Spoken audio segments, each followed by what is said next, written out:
Ma fiancée m'a demandé une relation libre avant notre mariage. Alors, je l'ai suivie jusqu'à un hôtel, l'ai exposée en plein acte et j'ai tout annulé sur le champ. J'aurais dû partir dès l'instant où Vera a demandé une relation libre, mais je ne l'ai pas fait. Non pas parce que j'étais faible, mais parce que je voulais voir exactement à qui j'avais affaire. Nous étions ensemble depuis 4 ans, fiancés depuis 6 mois. Le mariage était prévu pour juin, dans 3 mois. J'ai 32 ans. Je dirige mon propre studio d'enregistrement ici à Austin. Elle a 29 ans, coordinatrice d'événements pour une de ces sociétés de lieux haut de gamme. Nous nous sommes rencontrés lors d'un festival de musique, le courant est passé immédiatement, nous avons emménagé ensemble après 1 an. Trajectoire relationnelle milléniale standard, je suppose. Tout semblait bien jusqu'à ce mardi soir de mars. Nous dînions dans notre appartement. Rien de sophistiqué, juste des pâtes que j'avais préparées après une longue session au studio. Vera picorait sa nourriture, ce qui n'était pas son habitude. Normalement, c'est le genre à finir son assiette et à me piquer des bouchées. J'ai pensé à quelque chose, dit-elle, sans me regarder. J'ai posé ma fourchette. D'accord. As-tu déjà envisagé d'ouvrir les choses? Avant de nous marier? Je la regardais. Ouvrir les choses. Oui. Comme une relation libre.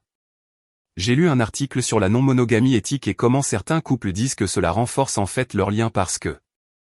Non. Elle cligna des yeux. Tu ne m'as même pas laissé finir. Je n'ai pas besoin de le faire. J'ai gardé ma voix calme. Si tu as besoin de quelqu'un d'autre, tu n'as pas besoin de moi. C'est ma limite. Franchise cette ligne et c'est fini entre nous. C'est assez clair? La pièce est devenue silencieuse, à l'exception du bourdonnement du réfrigérateur. Je demandais juste, dit-elle finalement, sur la défensive maintenant. Juste par curiosité. Je ne voulais pas. Sommes-nous clairs? Oui. Mon Dieu, je suis désolé d'en avoir parlé. Elle retourna à ses pattes. Je retournai aux miennes. La conversation a porté sur son travail, une cliente Brizilla qui lui donnait du fil à retordre pour les centres de table. Tout est redevenu normal. Je pensais que c'était la fin de l'histoire. 2 semaines plus tard, j'ai commencé à remarquer des petites choses au début. Son téléphone avait soudainement un code. Nous n'en avions jamais eu auparavant. Elle a commencé à prendre des appels dans l'autre pièce. Voix basse, porte fermée. Elle disait que c'était pour le travail, des drames avec des fournisseurs, rien dont je devais m'inquiéter. Puis les nuits tardives ont commencé. Travailler tard est devenu son excuse par défaut, 3, 4 fois par semaine. Les lieux d'événements sont occupés, c'est sûr, mais cela semblait différent. Un jeudi, elle a envoyé un SMS à 21h. Toujours au lieu. Cauchemar avec l'éclairage. Encore au moins 1 heure. J'ai appelé le lieu. La réception a décroché. Bonjour, Vera est-elle toujours là? Elle a dit qu'elle s'occupait des problèmes d'éclairage. Oh, elle est partie vers 17h aujourd'hui. Puis-je prendre un message? J'ai raccroché. Il était 22h. Je ne l'ai pas confrontée quand elle est rentrée à 23h30. J'ai juste demandé comment s'était passée sa journée de travail. Elle a raconté une histoire élaborée sur l'éclairage, le client difficile, à quel point elle était épuisée. J'ai hoché la tête, la regardant me mentir en face. De nouveaux vêtements ont commencé à apparaître dans son placard. Des robes que je ne l'avais jamais vue porter. Un parfum que je ne reconnaissais pas. Quelque chose de cher, floral, pas son parfum habituel. Elle était différente aussi, distante, distraite, toujours sur son téléphone. J'aurais pu la dénoncer une 12aine de fois, mais je suis resté silencieux, patient. J'avais besoin de preuves, pas d'accusations. Puis vint l'erreur. C'était un mercredi soir. J'étais rentré tôt, mixant des pistes dans notre chambre d'amis transformée en bureau. Vera était sous la douche. Son ordinateur portable était ouvert sur le comptoir de la cuisine où elle l'avait laissé charger. Je ne fouinais pas. La notification est juste apparue sur l'écran. Confirmation de réservation d'hôtel. L'Augustine demain 20h. Chambre réservée sous Vera D. Je suis resté là, la fixant. Pas notre anniversaire. Pas une surprise pour moi. pas un événement professionnel. Cela était payé avec des cartes d'entreprise. Un hôtel-boutique du centre-ville. Chambre à son seul nom. Demain soir. J'ai sorti mon téléphone et pris une capture d'écran avant que la notification ne disparaisse. La douche coulait toujours. Je l'entendais fredonner. Je suis retourné à mon bureau, j'ai fermé la porte et je me suis assis à mon bureau. Mes mains étaient fermes. Mon esprit était clair. Je n'allais pas la confronter sur la base de suspicion. J'allais la prendre sur le fait, obtenir des preuves indéniables, puis tout brûler avant qu'elle ne puisse inventer le moindre mensonge. Cette nuit-là, j'ai agi de manière tout à fait normale. Vera est sortie de la douche en peignoir, les cheveux enveloppés dans une serviette. J'étais de retour sur le canapé, l'ordinateur portable ouvert, faisant semblant de travailler sur un mix. « Tu vas bien ?» demanda-t-elle. « Tu es silencieux. » Juste fatigué. Longue session aujourd'hui. Elle m'a embrassé sur le haut de la tête. Je vais regarder quelque chose au lit. Rejoins-moi quand tu auras fini. Ouais. Donne-moi 20 minutes. J'ai écouté ses pas s'éloigner dans le couloir. La porte de la chambre se fermait. La télévision s'allumait. J'ai de nouveau affiché cette capture d'écran. Je l'ai fixée. L'Augustine demain 20h. J'aurais pu la confronter sur le champ. Entrer dans cette chambre, lui montrer les preuves, exiger des réponses, mais elle aurait menti. Elle ment toujours quand on les prend au dépourvu. Elle aurait dit que c'était une erreur, une amie qui avait réservé à son nom, une surprise pour moi que j'avais gâchée. Elle aurait pleuré, s'excuser, promettre que ce n'était pas ce que je pensais, et je n'aurais jamais su avec certitude. Non, il fallait que je la prenne en flagrant délit, de manière indéniable. Pas de place pour les excuses ou les explications. Alors je suis allé me coucher, j'ai passé mon bras autour d'elle comme si rien n'était arrivé. Je me suis endormi en planifiant le lendemain. Le matin arriva. Vera était levée avant moi, se préparant pour le travail. Je fis semblant de dormir encore, la regardant à travers des yeux mi-clos. Elle vérifia son téléphone 4 fois en se brossant les dents. Après son départ, j'ai appelé mon partenaire commercial. Et, j'ai besoin que tu me couvres aujourd'hui. Affaire personnelle que je dois régler. Tout va bien? Je te tiendrai au courant plus tard. C'est bon. J'ai passé la matinée à me préparer. Je me suis assuré que mon téléphone était chargé. J'ai libéré mon emploi du temps. Je suis resté calme. Vera est rentrée vers 16h. Plus tôt que d'habitude. J'étais dans le salon avec mon ordinateur portable. J'ai levé les yeux quand elle est entrée. « Tu es rentré tôt », ai-je dit. Journée tranquille. Je vais juste travailler d'ici cet après-midi. Elle essayait trop fort d'avoir l'air désinvolte. Cool. Je l'ai regardée disparaître dans notre chambre. J'ai entendu la porte du placard s'ouvrir. Se fermer. S'ouvrir de nouveau. 1 heure plus tard, la douche a commencé à couler. Il était 17h. La réservation était pour 20h. Je suis resté sur le canapé à écouter. L'eau a coulé pendant 20 minutes, puis le silence, puis le sèche-cheveux. 18h15, elle est apparue. Robe noire que je n'avais jamais vue auparavant. Ajustée, sophistiquée, talons qui la faisaient paraître 3 pouces plus grande. Maquillage fait différemment, plus dramatique, yeux plus charbonneux, pas comme elle se maquillait quand nous sortions ensemble. Urgence professionnelle, a-t-elle dit, attrapant son sac à main. Un de nos clients panique à cause d'un changement de lieu de dernière minute. Je dois aller arranger les choses un jeudi soir. Les riches ne se soucient pas du jour. Elle a embrassé ma joue. Son parfum, le nouveau, était écrasant. Ne m'attends pas. Je serai peut-être en retard. Fais attention. La porte s'est refermée derrière elle. J'ai compté jusqu'à 300. 5 minutes complètes. Puis j'ai pris mes clés et je l'ai suivi. Mon camion est bon pour ce genre de choses. Gris foncé, modèle courant, se fond dans la masse. Je suis resté à 3 voitures derrière, gardant ses feux arrière en vue. Elle a conduit en centre-ville, s'est garée sur le cercle du voiturier à l'Augustine, un hôtel-boutique avec un éclairage tamisé et trop de plantes dans le hall. Je me suis garé de l'autre côté de la rue dans un parking public avec une vue dégagée sur l'entrée. 19h58. Elle est restée dans sa voiture pendant 2 minutes, vérifiant son téléphone, ajustant son rouge à lèvres dans le rétroviseur.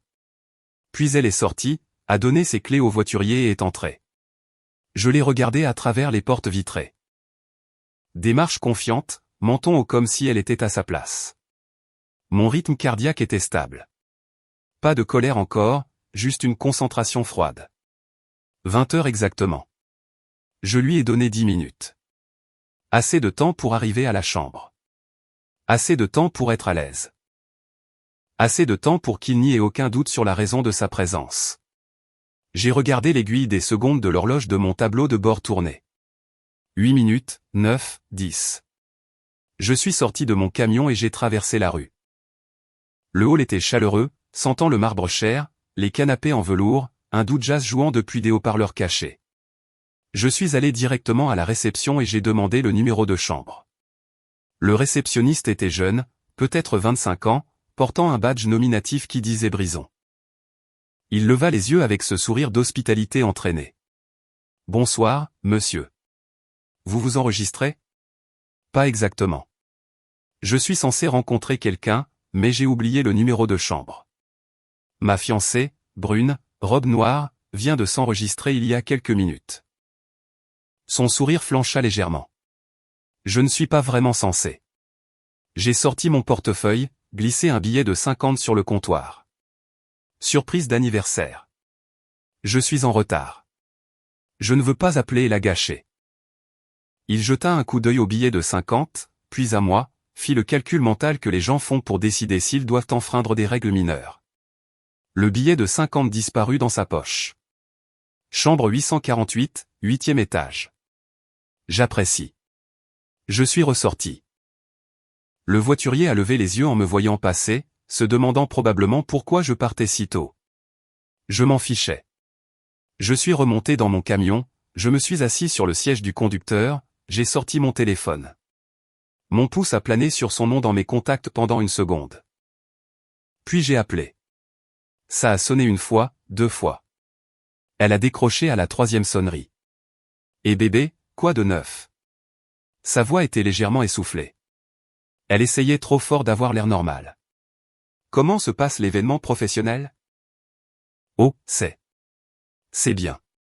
Très occupé en ce moment. Les clients sont super exigeants à propos de la chambre 848. Silence. Silence complet et total. Je pouvais l'entendre respirer. Le mariage est annulé, ai-je dit. Ma voix était calme. Plate. C'est fini entre nous. Attends, elle inspira brusquement. Quoi ? Où es-tu ?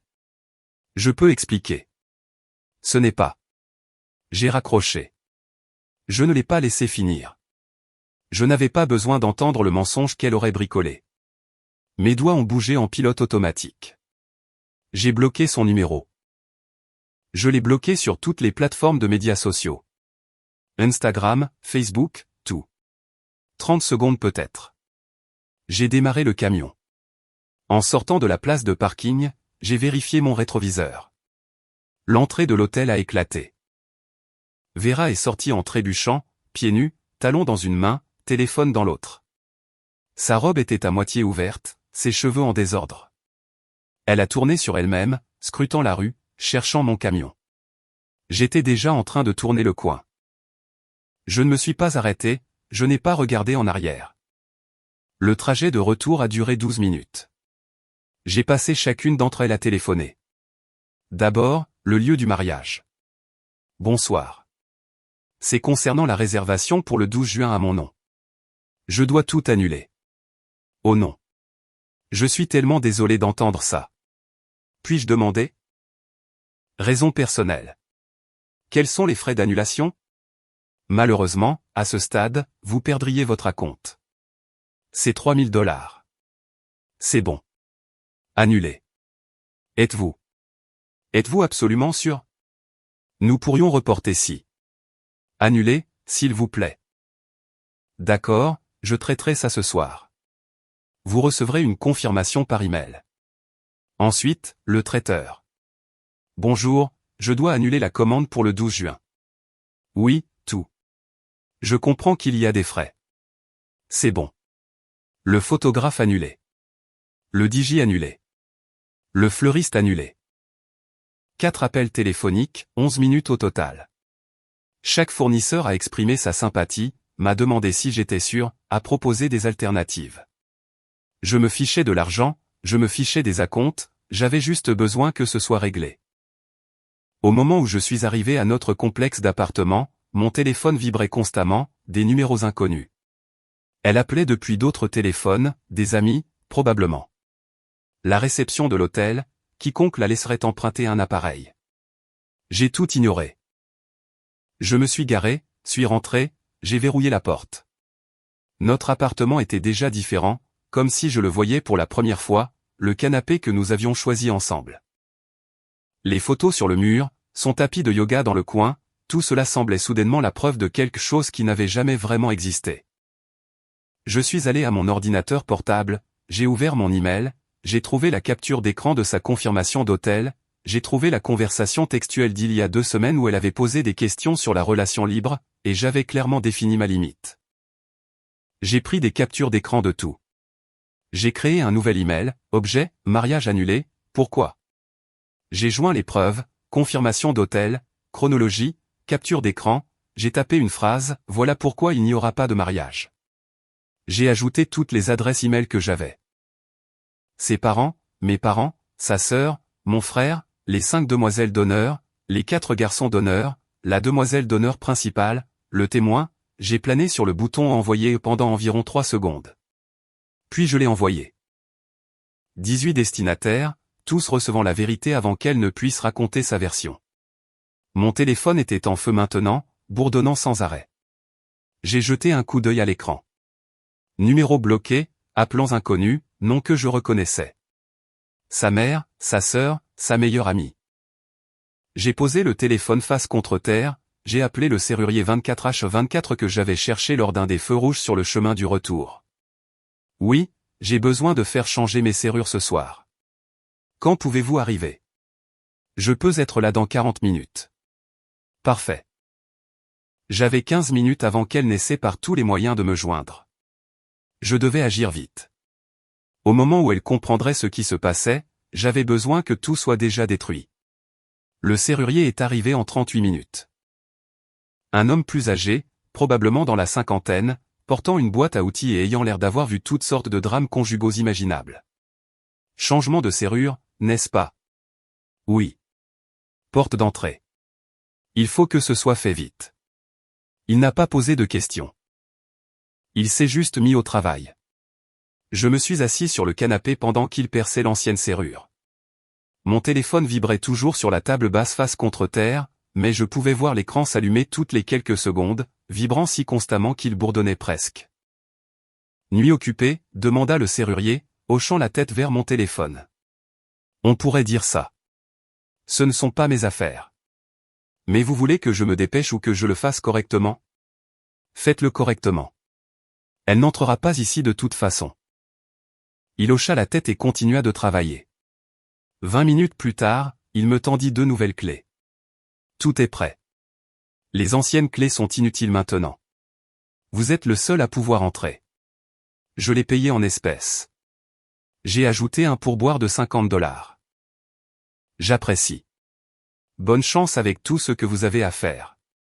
Il a rangé ses outils et est parti. J'ai verrouillé la porte derrière lui. Le nouveau pen dormant a fait un clic satisfaisant. 23h11 j'ai pris mon téléphone. L'écran était un cauchemar. 93 appels manqués. 42 messages textes de numéros que je ne reconnaissais pas. J'en ai parcouru quelques-uns. Numéro inconnu. Réponds au téléphone tout de suite. C'est la sœur de Vera. Qu'est-ce que tu as envoyé à tout le monde? Numéro inconnu. Elle est hystérique. Elle dit que c'est un malentendu. Par lui, s'il te plaît. Numéro inconnu. Tu es cruel. Elle a fait une erreur. Ne gâche pas 4 ans pour une mauvaise décision. Je les ai supprimés sans lire le reste. J'ai ouvert les messages vocaux. 27 nouveaux. Le premier était Vera enregistré depuis le téléphone de quelqu'un d'autre, pleurant si fort que je pouvais à peine la comprendre. S'il te plaît, bébé. S'il te plaît, laisse-moi juste expliquer. Je suis tellement désolé. Je t'aime. S'il te plaît, ne fais pas ça. Nous pouvons arranger ça. Supprimer. Le suivant. Sa mère. Je ne sais pas ce qui se passe, mais Vera est dévastée. Elle dit que tu as rompu avec elle par email. Ce n'est pas comme ça qu'on gère les choses. Rappelle-moi pour qu'on puisse en parler comme des adultes. Supprimer. Sa sœur. Tu as envoyé cet email à tout le monde? Tu es sérieux? Tu ne connais même pas toute l'histoire. Vera est tellement stressée avec le mariage. Supprimer. Je n'ai pas écouté le reste. J'ai juste vidé toute la boîte de réception. D'autres messages arrivaient. Le téléphone vibra dans ma main. Ma mère a reçu ton email. Je suis tellement désolé, chérie. Tu vas bien? Appelle-moi quand tu pourras. Mon frère. Bon sang. Tu as besoin de quelque chose? Je peux venir. Je leur ai tous les deux répondu par SMS. Je vais bien. Je t'appellerai demain. J'ai besoin de cette nuit seule. Puis j'ai parcouru la liste de contacts, j'ai trouvé les contacts que je devais garder. Famille, amis proches, associés, tous les autres ont été supprimés. Tous les amis de Vera, les amis mutuels qui prendraient probablement sont partis, la demoiselle d'honneur principale, les demoiselles d'honneur disparues. Mon téléphone a de nouveau vibré. Numéro inconnu. J'ai répondu sans réfléchir. Enfin, la voix de Vera, rauque à force de pleurer. S'il te plaît, il faut qu'on parle. Je peux tout expliquer. Donne-moi juste 5 minutes. Ne me rappelle plus. J'ai raccroché. J'ai bloqué le numéro. Il a sonné de nouveau immédiatement. Numéro inconnu différent. Je l'ai laissé aller à la messagerie vocale. Puis un autre et un autre. 23 appels manqués au cours de l'heure suivante. Des numéros différents à chaque fois. Ses amis faisaient le travail d'équipe. Chacun essayant depuis son propre téléphone. Un message a traversé avant que je ne bloque le numéro. Elle est devant ton immeuble. Elle est assise dans le couloir depuis 1 heure. Laisse-la entrer pour qu'elle puisse prendre ses affaires. Je suis allé à la fenêtre, j'ai regardé le parking. Sa voiture était là, garée de travers sur 2 places. Mon téléphone a sonné de nouveau. Sécurité de l'immeuble. Monsieur D, nous avons une résidente ici qui dit qu'elle vit dans votre appartement. Elle n'a pas les clés. Pouvez-vous descendre? Elle ne vit plus ici. J'ai changé les serrures ce soir. Si elle ne part pas, appelez la police pour intrusion. Silence à l'autre bout. Êtes-vous sûr? Elle est assez bouleversée. Je suis sûr. J'ai raccroché. J'ai complètement éteint mon téléphone. Pas seulement silencieux. Éteint. L'appartement est devenu silencieux. Pas de bourdonnement. Pas de sonnerie. Pas de notification. Juste le silence. J'ai traversé les pièces une dernière fois. Ses affaires étaient partout. Vêtements dans le placard. Articles de toilette dans la salle de bain. Son ordinateur portable sur le comptoir de la cuisine. La bague de fiançailles pour laquelle j'avais dépensé 3 mois de salaire, posée dans sa boîte sur sa table de nuit. Tout était encore là, mais elle ne reviendrait pas pour ça ce soir. Je suis allé dans la chambre, je me suis allongé sur les couvertures, toujours entièrement habillé, j'ai fixé le plafond. Mon esprit était clair, pas de doute, pas de remords. Elle avait demandé une relation libre. J'avais dit non. Elle l'avait fait quand même. Tout ce qui s'est passé après n'était que la conséquence. Je me suis couché dans un silence complet. Le lendemain matin apporterait le chaos. Mais cette nuit-là, j'ai dormi mieux que je ne l'avais fait depuis des mois. Je me suis réveillé à 6 heures du matin. Pas d'alarme, juste mon corps décidant que le sommeil était terminé. J'ai rallumé mon téléphone.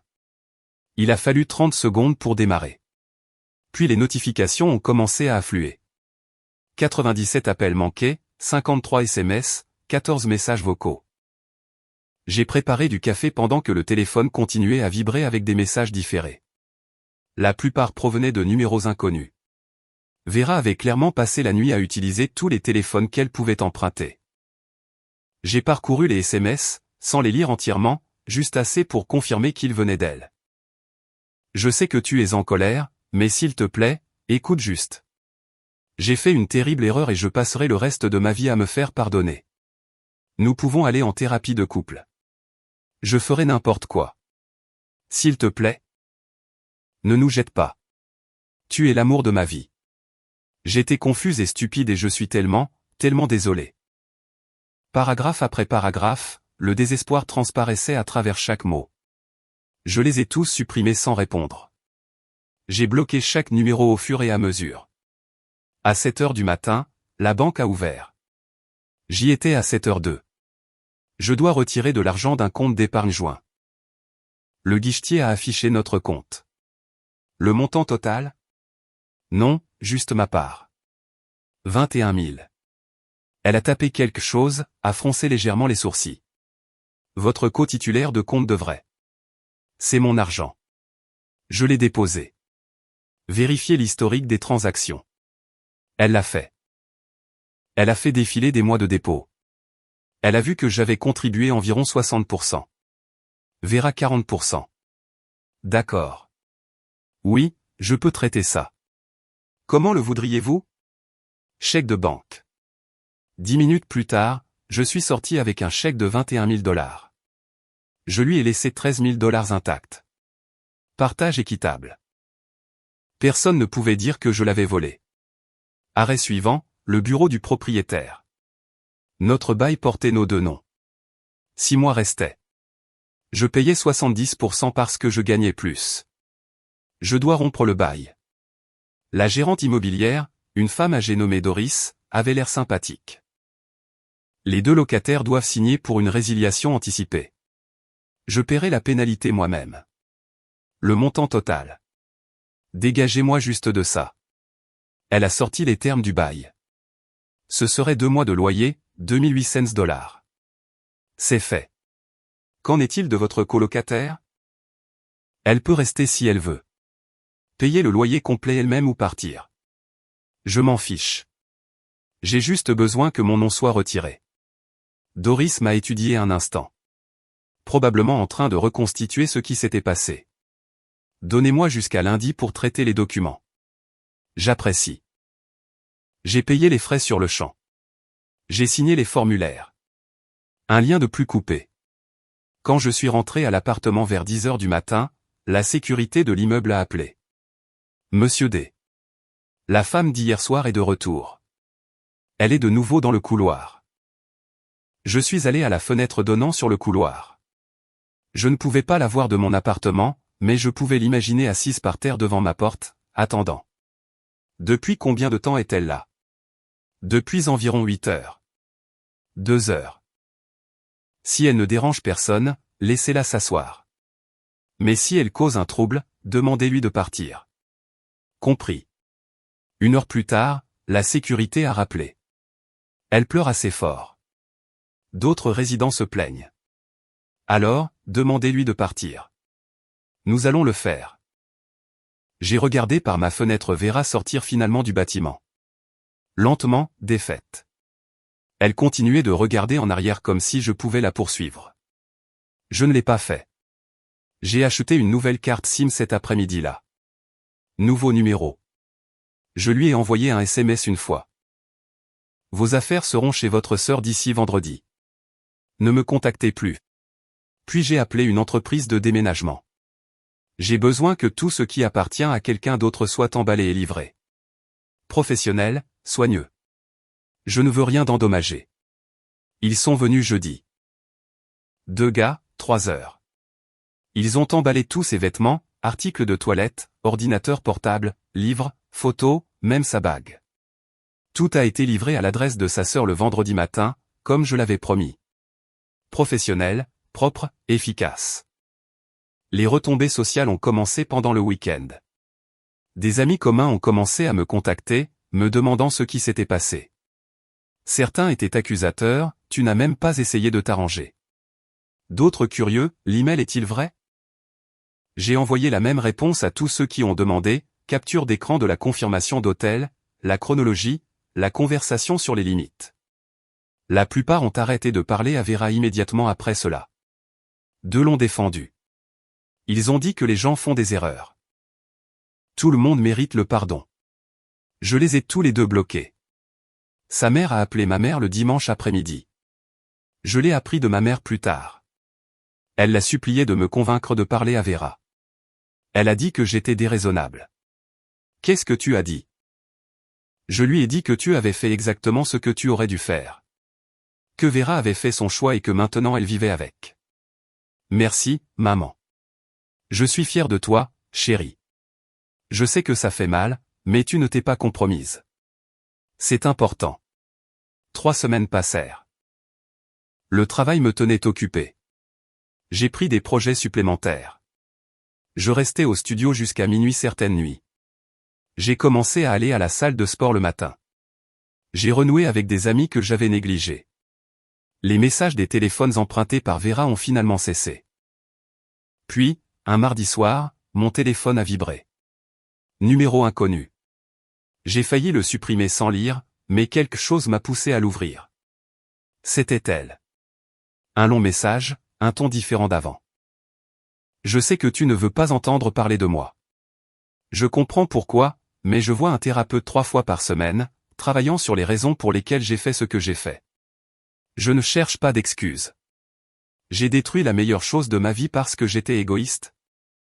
Effrayé et stupide. Tu mérites mieux que ce que je t'ai donné. Mais tu mérites aussi de vraies excuses en face à face, pas par SMS ou messages vocaux. Juste 15 minutes, un café quelque part en public. Tu pourras partir après et ne plus jamais me revoir. Mais s'il te plaît, tu mérites cette clôture. Et j'ai besoin de te regarder dans les yeux et de te dire à quel point je suis désolé. J'ai fixé ce message longtemps. Une partie de moi, la partie qu'il avait aimée pendant 4 ans, qui avait planifié une vie avec elle, voulait lui accorder cela, voulait l'entendre le dire en face. L'autre partie savait exactement ce que serait cette rencontre. Manipulation, larmes, une dernière tentative pour revenir. J'ai lu ce message 3 fois. Chaque fois, j'ai senti l'attrait un peu moins fort. La première fois, j'ai entendu sa voix prononcer ces mots, vu son visage à travers une table de café, le mascara coulant, les mains tremblantes autour d'une tasse qu'elle ne boirait pas.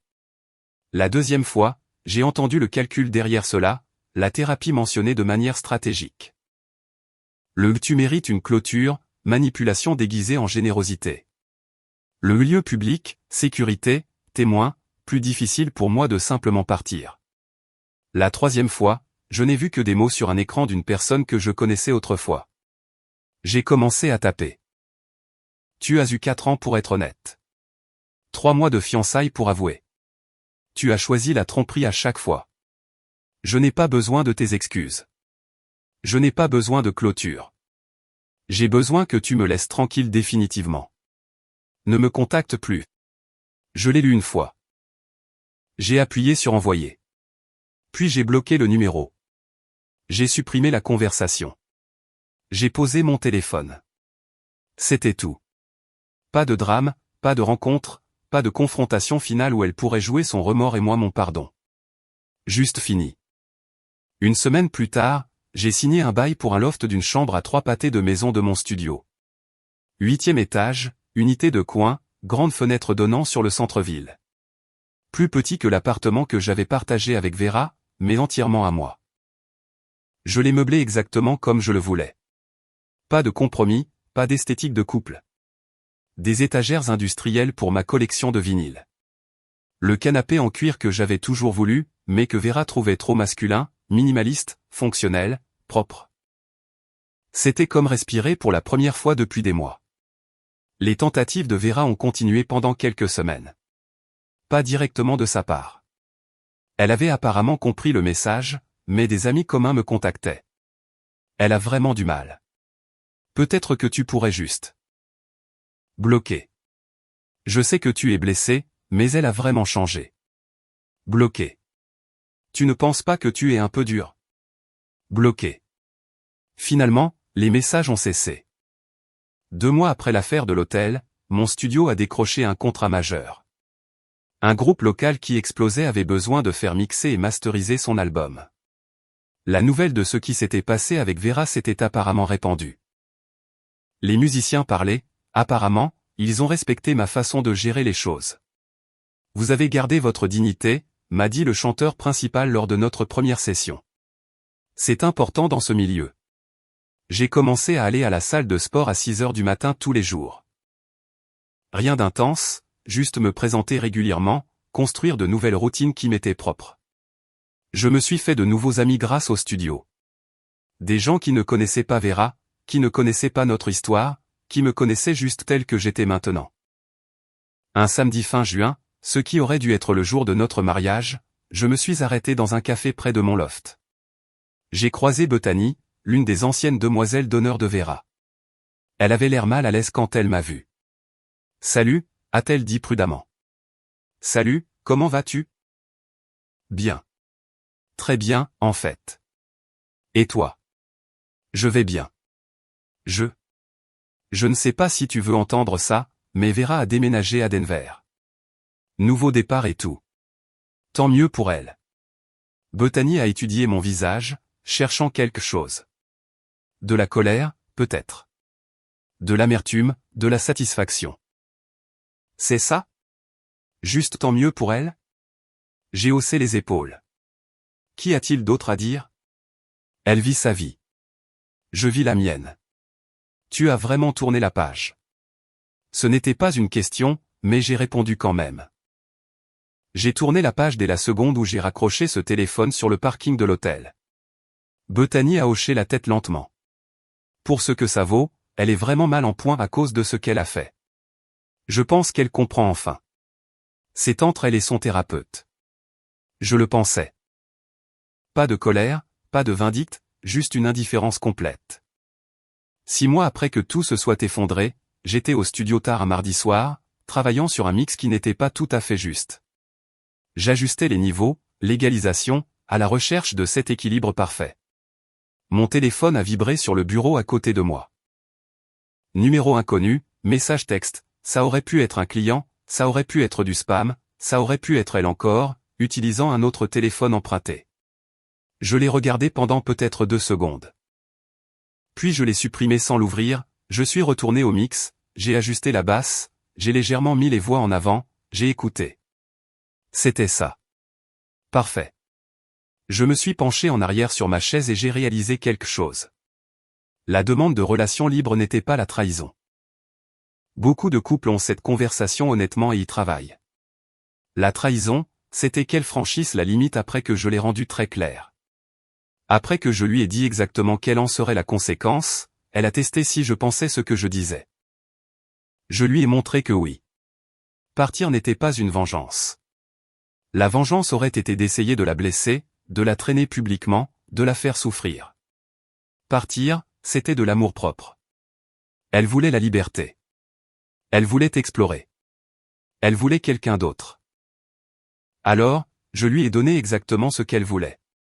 La liberté sans moi. C'est tout ce qu'il y a à dire. Pas de clôture, pas de seconde chance, pas de conversation finale où nous pleurons tous les deux et nous nous séparons en amis. Juste le silence. Et je ne me suis jamais senti aussi libre. Merci beaucoup d'avoir regardé jusqu'à la fin. Si vous aimez vraiment nos vidéos, n'oubliez pas de liker, partager et vous abonner. Passez une excellente journée.